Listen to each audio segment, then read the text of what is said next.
Albert Einstein once said, everybody's a genius. But if you judge a fish by its ability to climb a tree, it will live its whole life believing that it is stupid.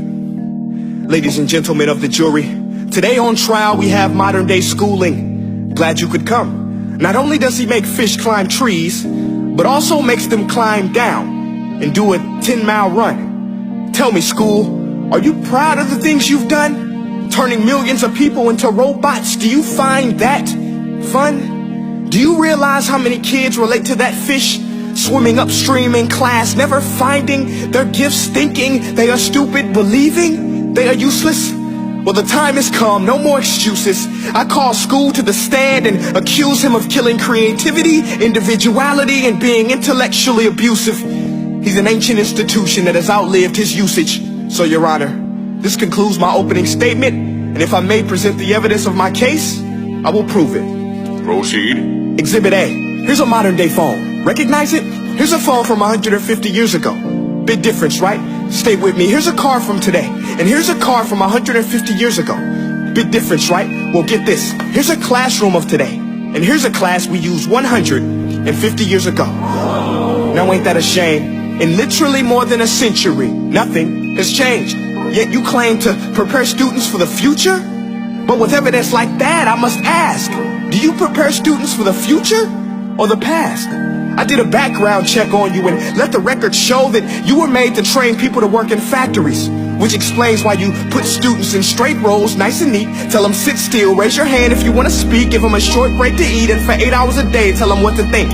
Oh, and make them compete to get an A letter which determines product quality, hence grade A of meat. I get it. Back then, times were different. We all have a past. I myself am no Gandhi. But today, we don't need to make robot zombies. The world has progressed. And now we need people who think creatively, innovatively, critically, independently, with the ability to connect. See, every scientist will tell you that no two brains are the same. And every parent with 2 or more children will confirm that claim.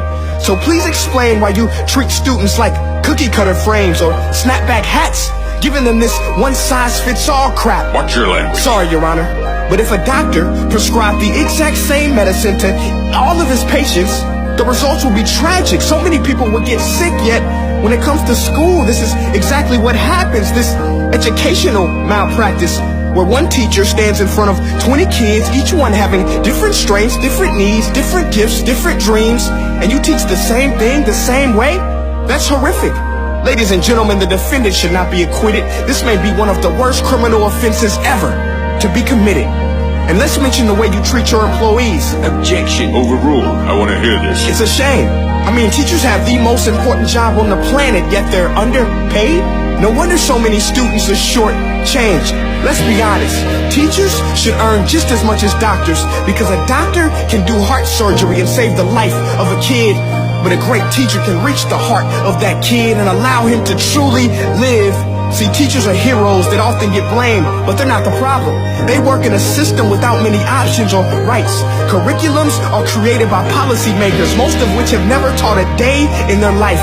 Just obsessed with standardized tests. They think bubbling in a multiple choice question will determine success. That's outlandish. In fact, these tests are too cruel to be used and should be abandoned, but don't take my word for it. Take Frederick J. Kelly, the man who invented standardized testing, who said, and I quote, "These tests are too cruel to be used and should be abandoned." Ladies and gentlemen of the jury, if we continue down this road, the results will be lethal. I don't have much faith in school, but I do have faith in people. And if we can customize healthcare, cars, and Facebook pages, then it is our duty to do the same for education, to upgrade it, change it, do away with school spirit, because that's useless.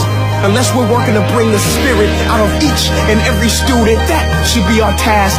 No more Common Core. Instead, let's reach the core of every heart in every class. Sure, math is important, but no more than art or dance. Let's give every gift an equal chance. I know this sounds like a dream, but countries like Finland are doing impressive things. They have shorter school days. Teachers make a decent wage. Homework is non-existent, and they focus on collaboration instead of competition. But here's the kicker, boys and girls. Their educational system outperforms every other country in the world.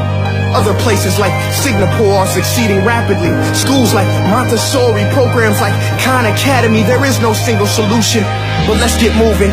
Because while students may be 20% of our population, they are 100% of our future. So let's attend to their dreams, and there's no telling what we can achieve. This is a world in which I believe, a world where fish are no longer forced to climb trees. I rest my case.